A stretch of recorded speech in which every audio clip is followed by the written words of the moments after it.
Business is simple. It's just not easy. We focus on three things to help you run and grow your business more easily: talent, sales, and how to scale. This is the Talent, Sales, and Scale Show. Hey everyone, welcome to this episode of the Talent, Sales, and Scale Show. I would like to tell you that we're going to have an awesome show, but I just found out that Nick McGowan is from Philly. So, oh my gosh, our arch rival at the other side of the state, but we'll look past that. So Nick is going to talk to us about the mindset, mastering mindset and self-discipline, which is really interesting. So we're going to tussle a little bit about that, because is it habits? Is it discipline? What's it all about? And how can we apply that to sales? He knows a little bit about this. He runs his own podcast, the Mindset and Self-Mastery Show. And then he's also leading the consumer product division over at Media Lab 3D Solutions. And he's a musician, so he has some fancy cool tech in the background. So this should be cool. So all that said, welcome to the show, Nick. Hey, man, I appreciate you having me on. Thanks. Yeah, I really appreciate you joining me here. So, sales is hard. You get kicked in the teeth over and over and over again. You're going to get deflated. And so much of sales failing, failureship, if that's even a word, sure, is our own demise, and it gets into mindset. So I'm curious about this, but the question goes, why in the world should we listen to you? What makes you so top-notch about self-discipline and the sales mastery? Yeah. So you have the podcast, but so what? Well, first off, you and your black and gold can calm down. We'll bleed green on this side of the world, and it could have been worse, man. I could have said I'm from Baltimore. Oh, that's very true. But at least you're not saying orange for the Flyers, because then we would really have issues. Oh, well, the Flyers haven't been worthwhile since when they lost to the Blackhawks 10, 15 years ago, whatever it was. There you go. So, man, I appreciate it. And look, I think the first thing that I want to say to people, and the reason why you should listen to me, is if we jive together, then listen. If we don't, then just don't fucking listen to me. I think the easiest way to put this is I've been through so much over the course of time, just like everybody else has, but I've processed in my own sort of way. And I've realized that you connect with certain people on a certain level and other people you really don't. And that ties into sales as well. So if you think about the people that you're trying to sell to, or you're trying to court and just go through the prospecting phase of it and have these conversations, if you feel like some of it is weird and you're being inauthentic, then stop. Look within yourself. You'd mentioned about getting kicked in the teeth. I don't know any industry or any person that doesn't get kicked in the teeth somehow. Even developers, coders, that just say, look, I want to get away from people. And this is a quote directly from somebody else. They're like, I no longer want to be in customer service or sales. I hate people. I just want to code. Then they get in development and they're getting their asses kicked, their teeth kicked in through different people and the client and all of that. So no matter what, I think you're going to get your teeth kicked in, or at least the attempt of somebody swinging a foot at your face in basically everything you do. So that's part of the reason why I started the Mindset and Self-Mastery Show, is to be able to manage our mindset. And self-mastery is basically just discipline. It's the mastery of oneself. No one's really ever going to get to that point, just like perfection. We're not actually able to be perfect, but we shouldn't be perfect. So what I do is I kind of go through the shit that I go through daily, and then I process through it. And I help other people do basically the same thing through the medium of the podcast and through coaching people as well. Well, let's talk about the self-discipline. I'd like to start there because, everybody has these grand ideas and everybody's in love with the idea of success. Mm-hmm. They're just not in love with the idea of the work that goes into it. And you hear so much about, well, it's the secret. And if you just put it out into the universe and it will come, right? Exactly. Or speak it, say it, and it will manifest itself. Or, then you get into books like Atomic Habits or all of these others. So there's a lot of theories rolling around out there. So give me a sense of, what do you mean by self-discipline, that self-mastery? Unpack that a bit for us, please. I think something, if we think of the times that you pick up your phone and you're just thumbing through Facebook or IG or whatever, and that thought pops in your mind where you're like, you should get off your phone. Like, all right, cool. And you just keep thumbing. Like, you just don't even think about it. You just keep thumbing because the dopamine hits keep going and keep going. And you're like, oh, I wonder what the next thing is. At the smallest little molecule there, self-discipline is you fathering yourself or mothering yourself, whichever sex you are, to be able to say, get off your phone, stand up, and go do something different, and being able to be disciplined in that. I bring that up because most everybody can relate to that, where we all just end up in our phones. We're like, I don't know how I got here, but the phone's been in my hand for 15 minutes, and now I'm on Pinterest for I don't know why.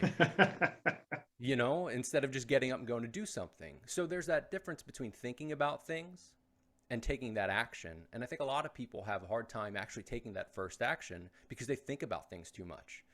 Now, I think it's kind of a blessing and a curse at times for the people that are intelligent, that have innate intelligence, where they can think about things too much. And you get stuck just thinking instead of taking an action and doing something with it. But you got to be able to have that glue that's in between it, because you need to think about things, but then you need to take action, and that discipline is right in the middle of it. Well, and that's the thing, right? So we can all complain about the 20, I don't have time, I don't have this, and play the victim, right? But we all have the same 24 hours a day, 7 days a week.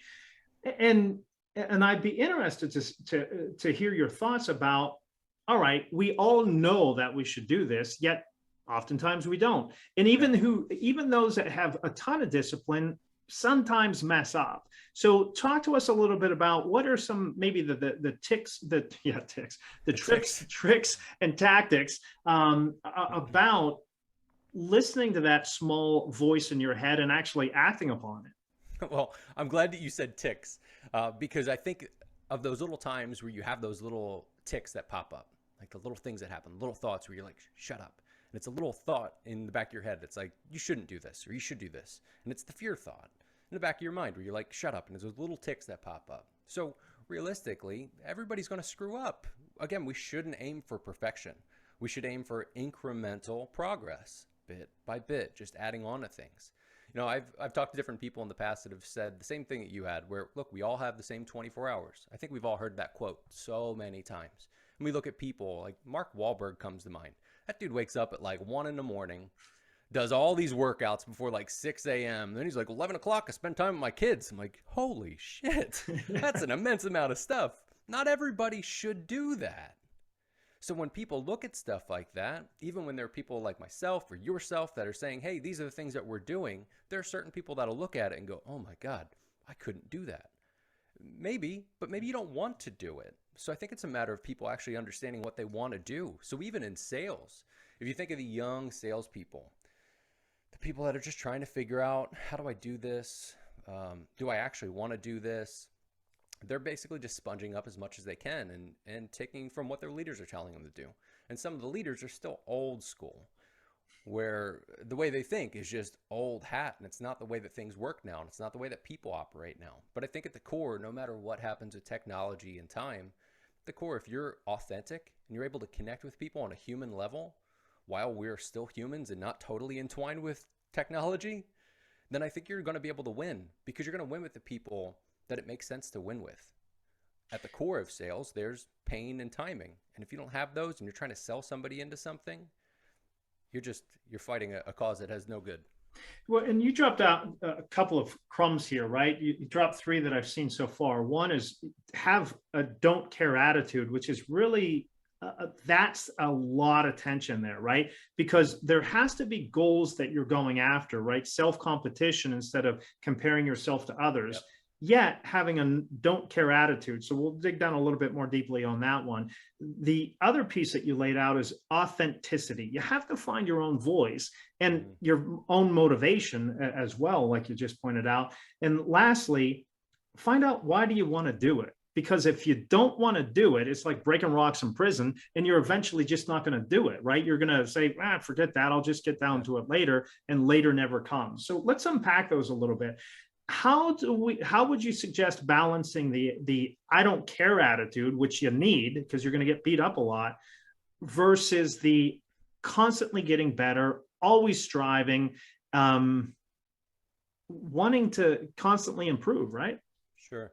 So you nailed it. It's competition with yourself, not other people. But we see a lot of other people all the times. Like when we just turn around and our phone's in our hand and we're looking on Facebook or LinkedIn or Instagram, you're automatically looking at other people and then basically judging against those people, against yourself, really. So I think at the core of being authentic with yourself and having that attitude of I don't care or I do, you got to understand what you actually care about. Are you familiar with the book, The Subtle Art of Not Giving a Fuck? I think I read that. I All can't right. remember it, but yes, I know the book. Basically, choose the things to care about. Yeah. There are people that get so upset with things like, oh my God, this person cut me off. And they're so angry. And you're like, does it fucking matter? Like, really? Did you get into an accident? Was it almost near your death? If it was, that'd be something to be upset about. If somebody just cut you off and they were like 30 feet ahead of you, calm down, you. But that's a different problem. There are things that are behind them that it's not actually that thing. So typically, if somebody's like, I don't care about this, it's because they either care about something more or there's a reason why they're not caring. And I think for the most part, people don't understand why they do or why they don't do something. So it's getting deep within themselves to figure that out. Yeah, it's a good point, right? Because the same thing can happen to the same person at a different part of the day. And depending on how they're feeling will determine how they react if they're not intentional. It's perspective. Absolutely. And it all gets about to that. So now, I don't expect you to have this answer. So I'll be curious nevertheless. Talk about compete against yourself, but not others. Yet, we likely should look to others to see what's possible, right? And so there's that delicate balance there, because sometimes you might compete against yourself, but keep doing things poorly. Whereas if you look to how other people are doing it, you would do it a lot more easily. Yeah. So walk us through that. How have you helped your people to navigate through those waters? That's like filtering input. So a lot of people will just take things in and they'll look at all things like they're in that space. Like I've done this in the past before where somebody does something. I go, oh man, I wouldn't have done that. And I put myself in their shoes in my head, thinking from my perspective, going, ugh, I don't want to do this. But that's fine. That wasn't me. I didn't actually do that thing. So having that perspective of what is actually important to you and what you want to do and where you want to go with things is important. Being able to look outside and say, hey, what are these people doing? I think there's a level of admiration where you can admire. Like I see some of your posts every once in a while, Bryan. I appreciate that stuff. Yeah. There are a couple times where I see him like, man, this guy puts out great content. There's that little bug in the back of your head that's like, fucking, you should be doing the same thing. And I do in my own little world, but it's an admiration to go, hey man, he's doing some things. I'll take that and use that as a little bit of inspiration or motivation to go, oh, I'll post my thing that I was going to post in a little bit and use that. But I'll take that from the input, I'll filter through it internally and then work it out. Where a lot of people will kind of take that stuff and it just kind of eats them up inside. Yeah. And they don't do anything else with it. Well, and that's a curious comment, right? Because I'll look at other people and they have like 500,000 followers and stuff like that. And it takes a while and you have to decide what you want to do and why you want to do it. And ultimately long-term, what is it that you're trying to achieve? And then identifying, and this is a curious thing too. So I'd be curious about your feedback here on this, Nick. I know that you have to do certain things for an extended period of time, even if you're not seeing the results, until there's suddenly that flywheel effect that it takes off for you. I'm curious as what you suggest to your people whenever they're going through that. Is it that you truly don't want to do it? Is it that you're starting to have self-doubt and you're like, I don't know if I can do this, right? Because it takes 10,000 hours to become a professional. Yeah. So how are you helping your people to navigate those paths there? I'm going to be real, raw, and honest with you right now. We are close to June. I've had my podcast since, let's say, the beginning of January. I started in the middle of December. I got a couple episodes done, so I didn't just launch with an episode and go, here you go, wait a week, you know? But over the past 6 months, I've done 30 episodes. And there have been moments within that time of figuring out the ways to be able to promote, the ways to be able to bring on new guests, how to do the recordings, different platforms. You and I were shooting the breeze about a platform before we even hopped on here. Right. So there's all these ups and downs. And I noticed at one point, I was like, oh my gosh, it's been a couple months now. Why don't I make like $15 million a month out of this thing? And some ludicrous bullshit number popped in the back of my head. Yeah. And I remember sitting there in my living room and I literally looked to the left of me and was like, what the fuck is wrong with you? It was like, it's been a couple months. But we all have those thoughts, but sometimes we don't actually have the communication with the thought. We just let the thought come at us. We go, oh yeah, you're kind of right. And like it's punching us in the back of the head. So I think in those moments, you got to be real with yourself. You got to actually look at what's happening, separate, think of like a third party perspective. If somebody was outside of this, just like the audience, you guys as the audience, you're the third party from Bryan and I. So if you can get yourself out of your situation, look at the situation in front of you and remove emotion, use logic, and then pepper emotion back into it, because then that's the human side of it. So I work with people to be able to figure out what's coming in input-wise, where are those inputs coming, and how are you filtering those? Because if you really get down to it, for the most part, you're probably not filtering them. Yeah, we're filtering through the wrong lens, because you tend to do the, I mean, things are just things, right? And you can view them as negative or positive. Even the worst things in the world, you can say, yeah, that sucked, but you know what? My gosh, did I learn? Mm-hmm. And you can take that negative lesson. Now, this all seems, yeah, right? I've heard this all before. So let's go down a little bit more deeply.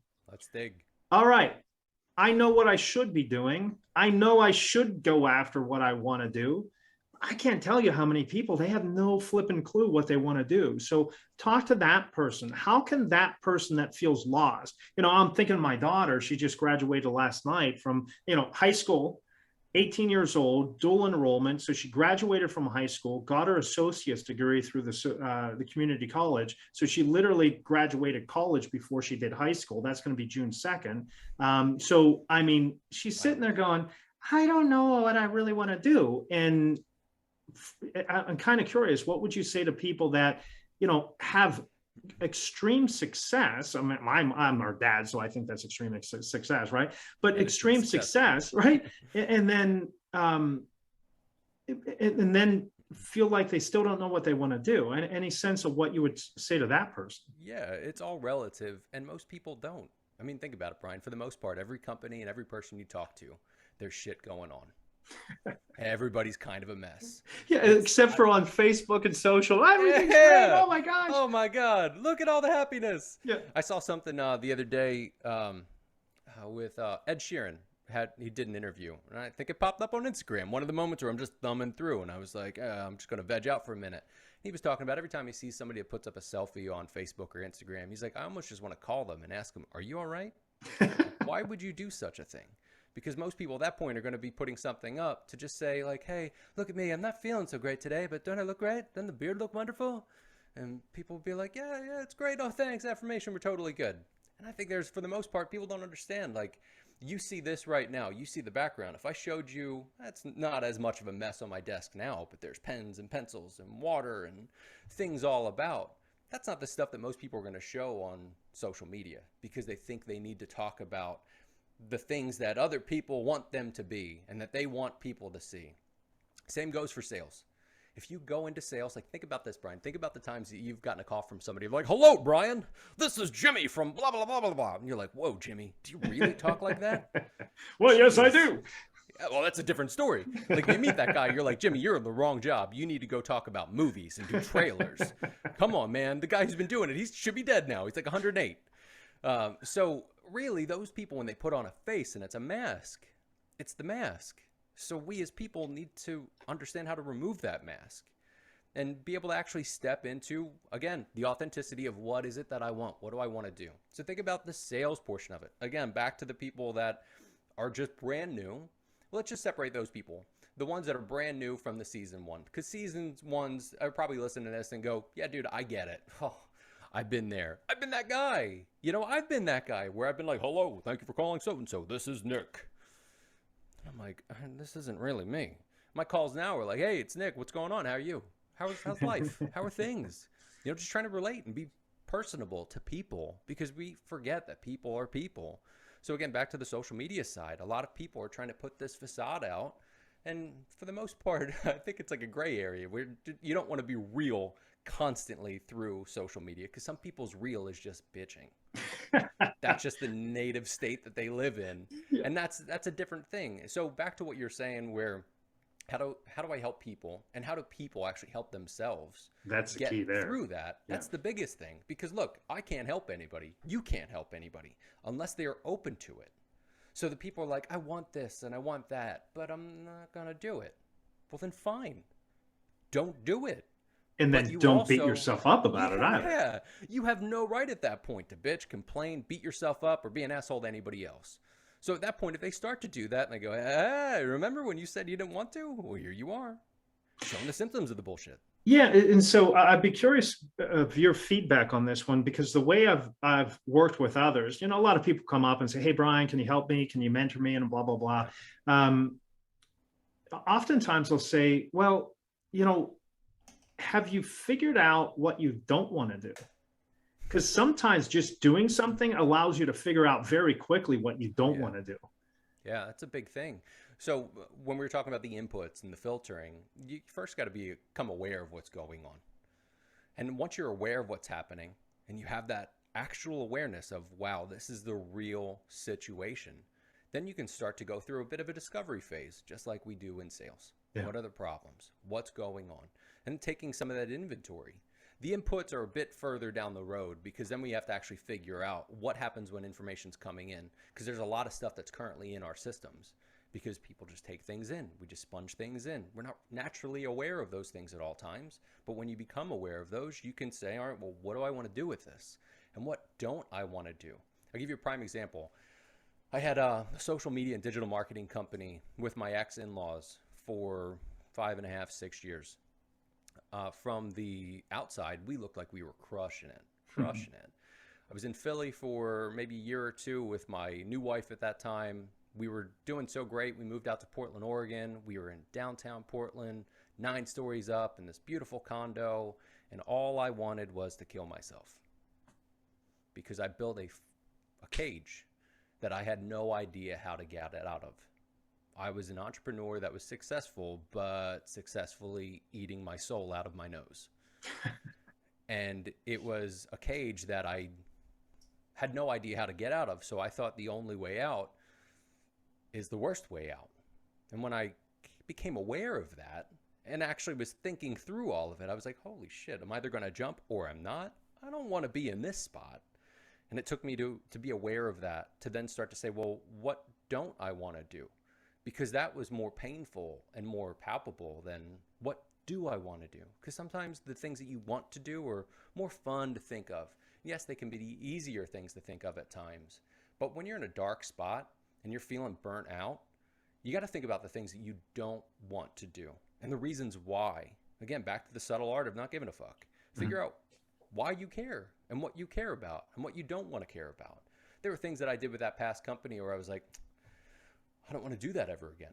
I don't want to do the things that I did in that. And I had to make those changes, but I had to actually go through and list out, what don't I want? How don't I want my life to look? And then on the opposite side of that, it was a little bit more fun to say, well, all right, cool. That was painful to go through that list. But now what do I want? How do I want this stuff to look? And how do I want my deals to look? How do I want conversations to look? Shit, at one point I was like, do I even want to be in sales anymore? Yeah, here I am. I mean, it's in our blood. So I think I'll always be in sales. And for people who don't think they're in sales, bullshit. You're constantly in sales. You're constantly selling something. Like Daniel, this, I'm selling you this idea. Yeah, read Daniel Pink's To Sell Is Human, right? That'll tie it up for you. The other side that I thought of is, one, don't be worried about trying something, especially if you're younger. Oh my gosh, try everything. You will gain so much experience and you will learn extremely quickly what you don't want.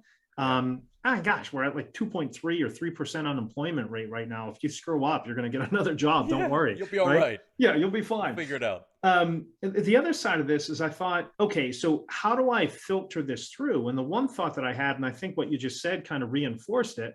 The other thought that I had is take that filter through what success is to you.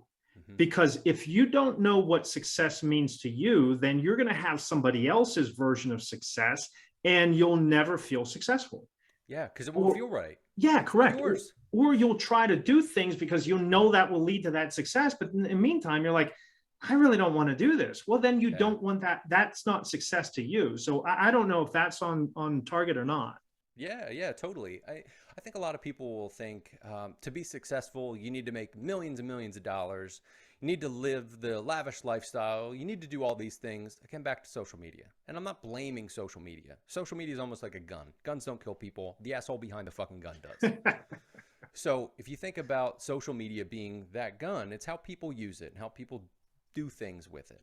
But I think people will look at it and go, oh, man, well, in today, what is successful are the Kardashians or some craziness like that. And no, it's not. You got to figure out what's success for you. There are moments where I look at, again, honesty here. There are moments where I look at some of the stuff that I've got going on. I'm like, man, I should be this, or I should have this, or I should have that. We all have those moments. Everybody has those moments, but it's how you actually interact with them after the moments and what you do with it. You know, instead of just taking that and saying like, well, I should probably make $90,000 a month and then I'll be successful. If you're setting that up for yourself and you make $3,000 a month now, you're in a world of hurt. And that's not really success for most people. I'll give you a prime example. I've got a family member who fought for success for the longest time, and it kind of drove her mad. In my opinion, it drove her mad. And it was sad to kind of watch a downfall. And she had a successful business. She did things successfully. We lost touch for a couple of years, and I felt really bad about that because it's a close family member and somebody I looked up to.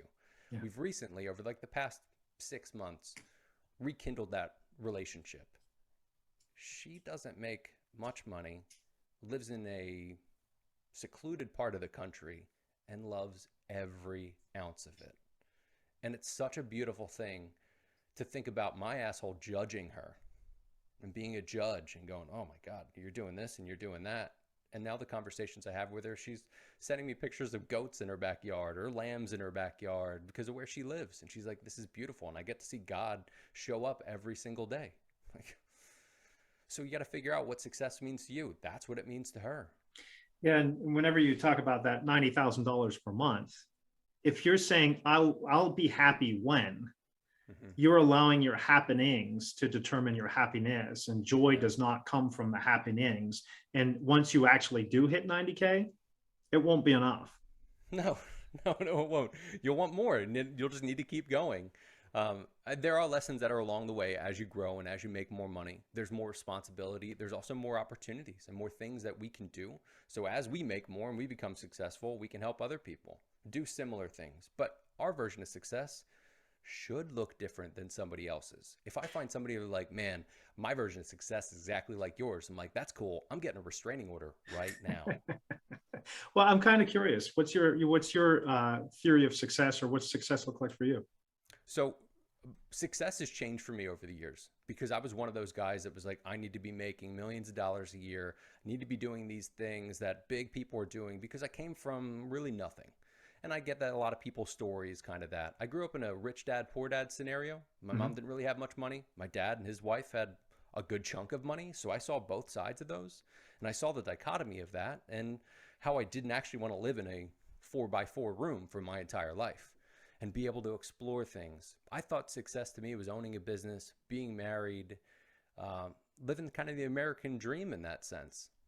I have since gotten a divorce, got myself out of that business, left my partnership because it was about to kill me. And I feel much better these days. So I'm still actively going through what I want success to look like because my divorce was basically 8-9 months ago. Okay. And I thought success was up to that point, how that stuff is supposed to look. But then I realized that I was actually abandoning myself in many different ways because I didn't know how to be. I didn't know how to be a husband. I didn't know how to be the best entrepreneur or salesperson or just best human. So even as I say this stuff about figuring out what it is that's authentic to you and what actually matters to you, that's a daily thing. And I think even when I'm 95 years old, hopefully, I'm still actually able to think and be alive at that point. I would think that I'm still going through that. I have conversations with my grandfather now who's 88 or 89. He's still learning things. And he tells me all the time, he's like, you're on a learning curve. I'm like, is this learning curve like from 37 to 88? Like, is that how long this curve is? He was like, it's even further than that. So I hope to be continuously evolving with the way that I see success, but being in the moment and being present and being thankful for what we have.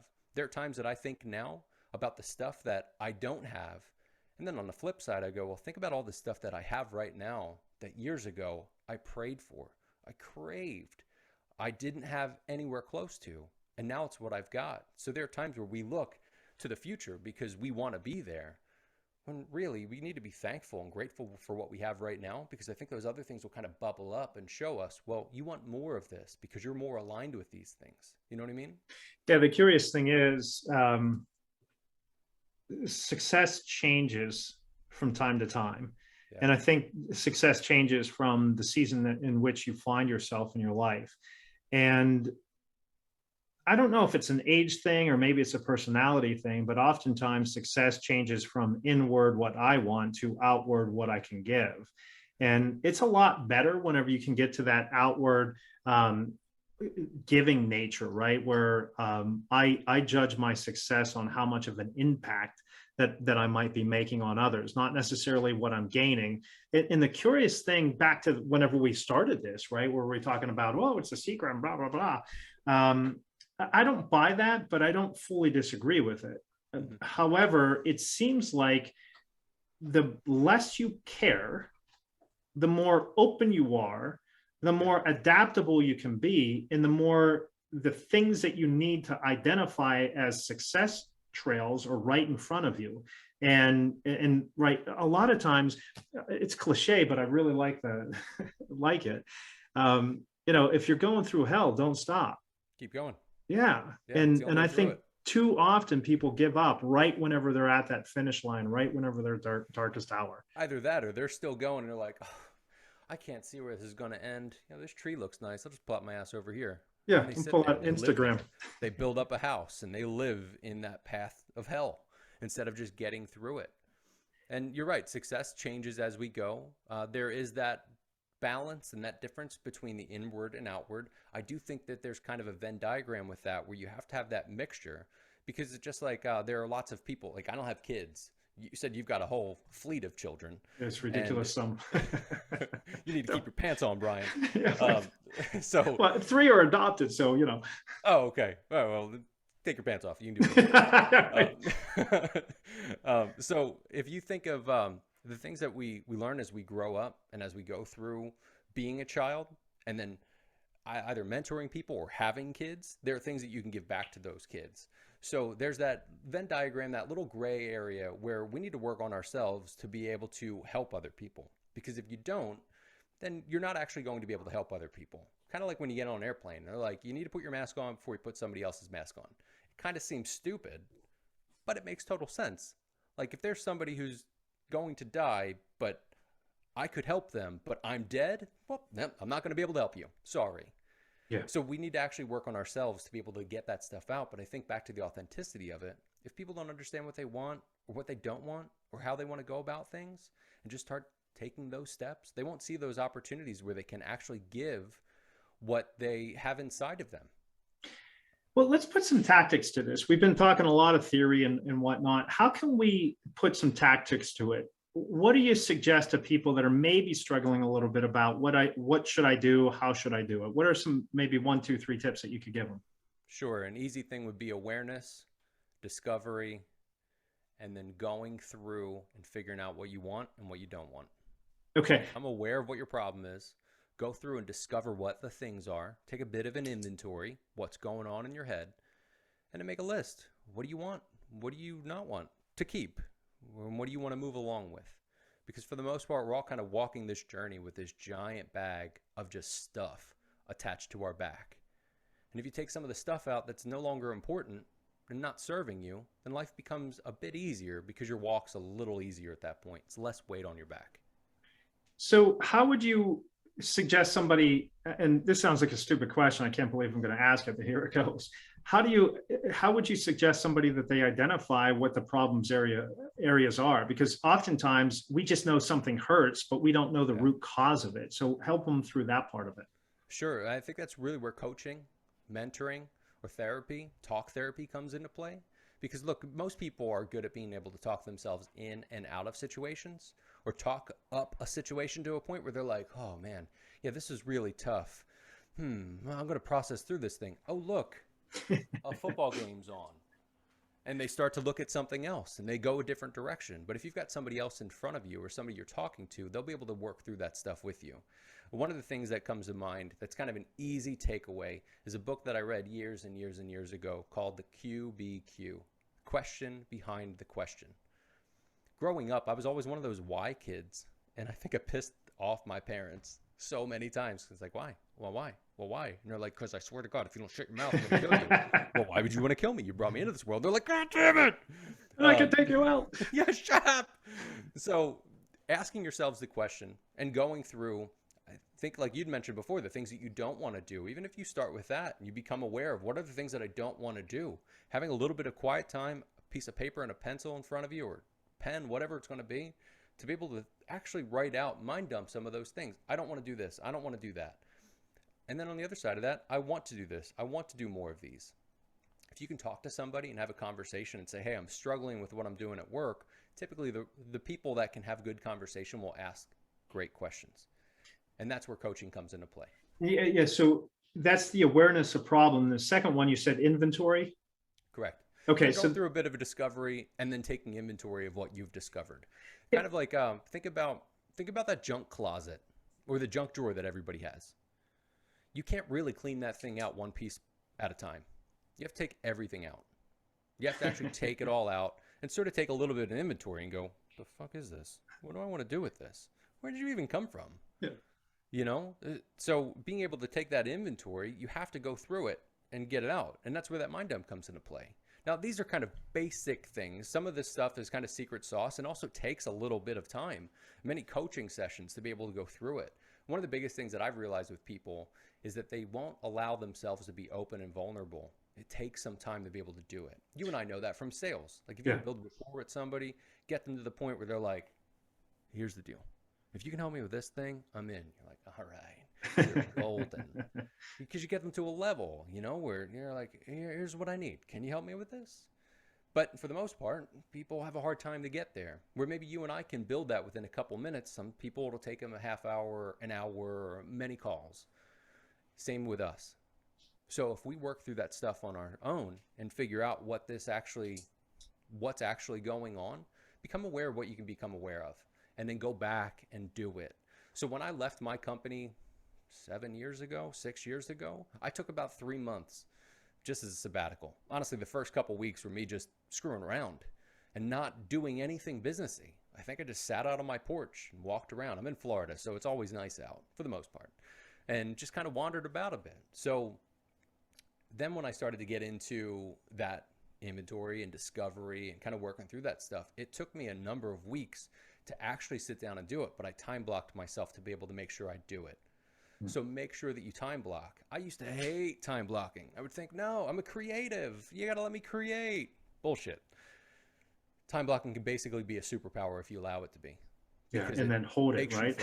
Yeah, exactly. Because then in those moments, it actually helps you to become more aware. Because then when you're starting to step away or the phone's in your hand, you're like, how am I on Instagram? You're then aware of that thing, which then ties back to any other thing that you're going to become aware of, go through a discovery and inventory phase of. Yeah, I love it. Hey, you should try time blocking. I used to. It didn't work for me. Oh, okay. So you didn't hold your time blocks? Yeah, exactly. Right? Oh, so you failed yourself. Okay. Yeah, exactly. How are you doing now? I'm still failing myself. Now, on the discovery and inventory, a couple of things come to mind for that. Whenever I'm working with people on these items, I tend to say, when you're trying to become aware, identify those things that suck your energy, that when you're done, you're like, oh my gosh, that was horrible. So identify those things that suck your energy. Also identify those things that you get excited about, that even if you weren't getting paid, you would do those nevertheless. And I would guess that those are the type of inventory things that we want to identify for that self-awareness, and try to delegate or offload, stay away from those things that suck energy, that bore us to tears. Now, that said, we can't ever get away from all of them.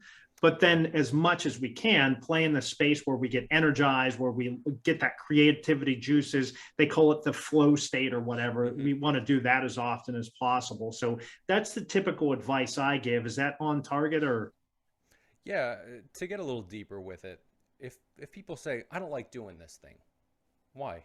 Some of it will just stop at, well, I don't like doing it. You got to figure out why you don't like doing something. Yeah, Because because if it you're could doing be. something, yeah, if you're doing something in a role now, it could be anything. It could have been somebody said something weird to you at one point. You're like, it doesn't really work with me. And it screwed up the rest of that position. It could be something where you're like, yo, when I was a little kid, somebody pulled the bike out from under me and now I don't like to ride a bike. Well, let's actually think through that. So some of that stuff are little hidden landmines of trauma. So there's that balance between figuring what you like, what you don't like, but then going deeper on each of those. An easy way is to ask the question behind the question. Yeah. Why? Why? Why? Yeah, and then realize is, do you not like it because it goes against your personality? Does it, you do not like it because maybe you're not good at it, so training would Yeah. help you? Do you not like it because, like you said, the back, the headspace behind you, what's going Yeah. on in the background? Yeah, a lot of stuff there. So, well, perfect. I mean, let's transition to this. If somebody really wants to begin to focus in on working on their mindset mastery and their self-discipline, what is maybe one of the biggest mistakes that people make that if they can avoid this, they're going to be so much better off? The quick fix bullshit. Come on, The I want my silver bullet. Yeah, it doesn't exist. It does not exist. And the people that are going to listen to this and go, yeah, okay, dude, fine. That's fine. You let me know. You come find me when you find that silver bullet, because you and I are going to make trillions of dollars. Because at this point, it does not exist. It's not a real thing. I'd wanted that thing for a long time. But what I realized was I was actually afraid of doing the work, the deep work, the trauma work that I needed to go back and do. Because there are certain things that I just kind of brushed off and didn't go back through. So the quick fix stuff, it's not going to be a quick fix. And if you want something to be fixed within a couple of days, stop. That's the easiest way to put it. But you have to take day by day by day by day. I think one of the things, and I say this to myself often, I've got to look at those incremental improvements. And if you don't look at the incremental improvements, or at least take time to be grateful throughout your day, like I do journaling in the morning and journaling at night. My journaling in the morning is typically 5 to 10 things that I'm grateful for. And that's after meditation, or prior to meditation, but after some working out and getting the brain moving, getting the body moving, doing all of that. So I follow routines in the morning and at evening to basically keep my ADHD at bay and making sure that I'm on pace with all of this and being thankful for the things that are in the moment and understanding that not everything has to happen in one day. Again, back to the social media stuff. It can be easy, so easy for us to look at somebody else and go, oh my God, I bet they're making billions of dollars. Oh my gosh, I should be doing all this stuff now. Well, today's been a complete waste because I'm not doing any of it. Bullshit. Just take it bit by bit and understand that the quick fix is not a thing, but the fix that you work on today will actually be a benefit to you. You just got to keep going. Just keep going at it. Yeah, consistency is everything. And it's curious too, right? How many times have you heard about journaling? Man, I don't want to take a time. I don't want to work on it, but people don't do it consistently. I used to be the same way, man. I didn't want to do it because my handwriting is atrocious. I also don't go back and read through journal, like my journal entries. I'll at times kind of flip back through it. But again, handwriting is atrocious. I know that. But it's the act of, and it's the being in the spot to do it, even time blocking it, to then be aware of the things and taking a bit of that inventory because of the discovery process. Do you see the pattern? Yeah. And the other piece that keeps coming up over and over and over again, gratitude. Gratitude is the baseline foundation for everything, because if you're grateful, it's really hard to be angry. Yeah, and something that keeps coming to my mind is like the ignorance of a child, naivety of a child. I forget exactly what verse that is, but be like a child. As we become adults, we stop being like kids, so curious and excited about life. And I love when I get to meet adults, especially that come on the show. Like I had a guy that was recently on the show who I worked with years ago, who's one of those dudes that if you don't have a leash on him somewhere, he's basically just going to end up in somebody's group. You're like, where the hell did Troy go? And here's a 6'5" dude talking to random people about anything, just loving life and loving people. And we, as people, start to get jaded by that stuff because somebody told us no when we were a kid. We're like, man, I really love drawing. And they go, your drawings suck. And you're like, oh, I guess I don't like drawing anymore. And then you stop doing that sort of stuff. So being open and being non-judgmental and looking at things can all be easy things to say, but they're difficult to do in the moments. But it's in that moment that you can just say, well, what's really happening right now?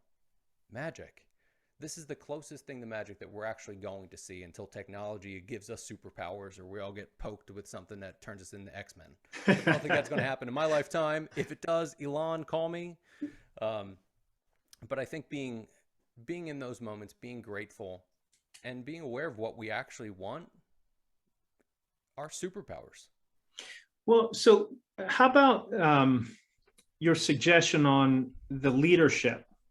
Right? I'm a sales leader. I'm a business leader. How do I identify somebody that has the tenacity, the grit, that growth mindset to be able to do this stuff, that I don't take on too much of a project because I have enough projects? If it's somebody that's brand new, honestly, you should have seen that within the interview. You should be able to smell out the people that are tenacious and being able to go after things. Then again, they're the people that can talk a great game in an interview. That's why salespeople are so hard to sell or hire. Exactly. Well, the good ones, but you typically know within 60, 90 days. I subscribe to the hire slow, fire fast situation. Not like somebody's going to be in for an hour and you're like, no, you're out. But look, if it's not going to be a good fit, you got to understand it's not going to be a good fit. You got to move along. So I think in those moments, you can allow people space to be able to show how they interact and how they show up when things are calm. And what I mean by that is I like to see brand new people that come in and start asking questions. But there are also people that are kind of introverts and they don't really ask a lot of questions at first because they're processing, they're taking things in. So I think we need to understand the people. And there are great salespeople I've met that are not like me, that aren't super over the top at times and just energetic. And I get it. That's my personality. That's also just naturally where I am. So this isn't a bullshit thing of me like trying to fucking be excited about things. It's just where I am. And I find it weird at times when people aren't like that because it's judgment, because that's me. But there are people that have been on my teams that I've hired over the years that have been some of the greatest salespeople because they care about people. And they're a little slow at some things. Yeah. So what you're suggesting is curiosity. If they're showing genuine curiosity in this, that's a good thing. And there's really challenge you, the listener. I'd really challenge you to get on some good behavioral interview type questions to really dig down and test that, because even bad salespeople tend to interview well because they're good with people. So dig that back. All right. So cool. Resources that you might recommend, books, podcasts, guides, people that we should follow to really help us to have this effective growth mindset, positive mindset, self-discipline that we need. Sure. That's a lot. And there's a lot of things that I could toss out. Most people aren't going to catch more than one or two. So to be honest, I thought about a couple of these books because I'm a complete, I don't know if you call it geek, nerd, whatever you want to call it. When I was in high school, I hated reading, hated it. I didn't even want to read captions on a TV. And now I just eat books up. I've got 10 or 15 that are around the house in different little pockets. But when I thought about the questions, I was like, what are a couple of the major books? And I've already brought up QBQ. The question behind the question. That's one of those quick reads, like Who Moved My Cheese quick read. Like just kind of smaller, something you can blow through, but something you can also go back through pretty often. A couple major things that I want to point out is Mindset by Carol Dweck. That is a great one. Growth mindset or fixed mindset. Yeah, exactly. Then The Power of the Subconscious Mind. Interesting. Okay. Not heard of that one.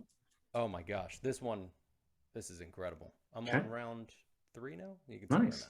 So The Power of the Self-Conscious. I'll check that out. Yep. Power of the Subconscious Mind and Mindset, New Psychology of Success by Carol Dweck. Okay. So those two are great because they get into mindset and they get into subconscious. And at the core of everything we're doing here in life, it all comes from subconscious.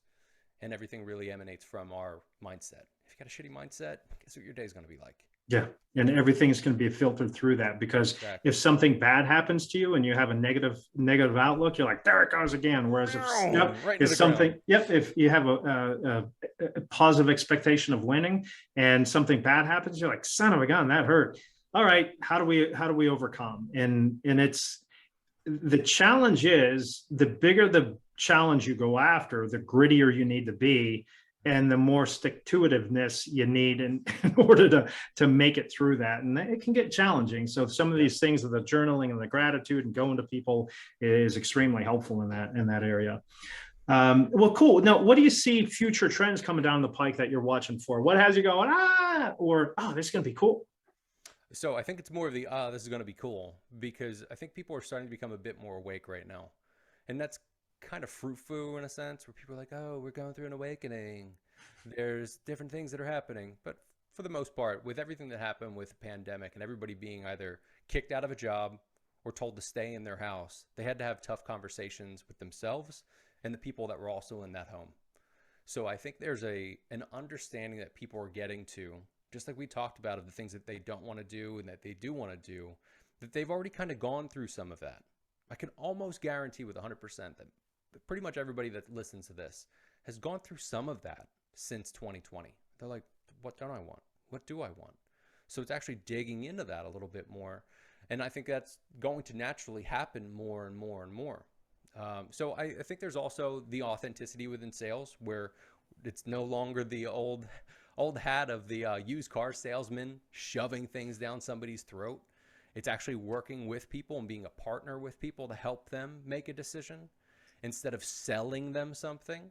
I think that's a big thing that I'm doing my best to be able to help my people with, to be able to actually work with people on a people level and not just trying to sell them something. It's kind of easy in what we do with 3D, because for the most part, it's 3D. We can do whatever you want. And we have to create things that are in augmented and virtual reality, things of that sort. But then there's also the mindset stuff, where I could talk to one person that has the same exact problem as somebody else, but they're going to handle it differently because they're different people. So it's going through and, again, figuring out what you want, what you don't want. And I see that becoming more and more of a trend of people figuring that out. And there's going to be this weird little bump like we're seeing now, where people will hop jobs and they're like, I don't want to be here anymore. I want to go start this business or go start this thing. And if that's your jam and you really want to go do it, then I empower you, go do it. But if you're running from something, stop running. Let's figure it out. Yeah. If you're running from problems, don't worry. They're faster than you and they'll catch you. Exactly. Not the job. It's not the relationship. It's you. And again, that gets back to take that mind dump, ask the questions behind the questions, go through a little bit of your own discovery and your inventory. And I did this a number of years ago, and then I did it in 2020, separate from my then wife at the time, because we were going through a phase of, I think we're going to be headed toward a divorce. And I had to think through what I want, what I don't want in all aspects of life. So this is a thing that we need to go through. I don't want to say daily. You shouldn't be in a spot where you have to do this daily, but it's something maybe yearly even. You know, at the end of the year, I always prep for what's coming up for the next year. And it's something I look through and go, what happened this year that I don't want to do next year? And what happened this year I want to do more of next year? Yeah. I get the start, stop, what is it called? The start, stop, keep, exercise of what you're doing for. Yeah. So, well, good stuff. Well, Nick, who should reach out to you? How should they do it? And why should people reach out to you? So I'm going to push the podcast. That's the biggest thing. So if you're going to reach out to me, just go directly to the podcast. If you'd love to be able to. Well, what's the name of that podcast again? I'm going to give it the Mindset and Self-Mastery Show. So to stick with the podcast, it's the Mindset and Self-Mastery Show. We're on Apple, Google, everywhere you listen to podcasts. But I'd also encourage people just go to the YouTube channel, because we have the full interviews up there. We have a couple hundred clips at this point that are solid little bits of wisdom for people. And then for those that are interested in being able to get deeper into their mindset, better have a grasp of how they should manage their life and self-mastery, I'm taking on 2 new coaching clients over the course of the next couple of months. It's limited to those 2 because, honestly, I want to make sure that I give a lot to those people outside of the current clients I have and the podcast. But for the most part, I'm looking for great guests that want to be on the show. So if people feel like they've got something that they can actually contribute and talk about, feel free to reach out. Again, just go to themindsetandselfmasteryshow.com. You'll see all the information there. Cool. Well, I love it. Well, thanks so much, Nick. So out of this, time block, get back to journaling, have an attitude of gratitude, as they say, right? And make sure that you realize what you like, what you don't like, what you ultimately want to get to, make that inventory and put some action items to it. Be authentic, be in yourself, know yourself, and be content with that. Content with who you are, but not content to stay there, right? So always get better. So great show. Thank you so much, Nick. And like Nick said, check us out on YouTube. give us a thumbs up, give us 5 stars, share this out, tell others about it. And we really appreciate you. Knowledge for knowledge's sake is pointless. Let's get knowledge for application's sake. Go out there, help communities thrive through entrepreneurship. Thanks, everyone. See you.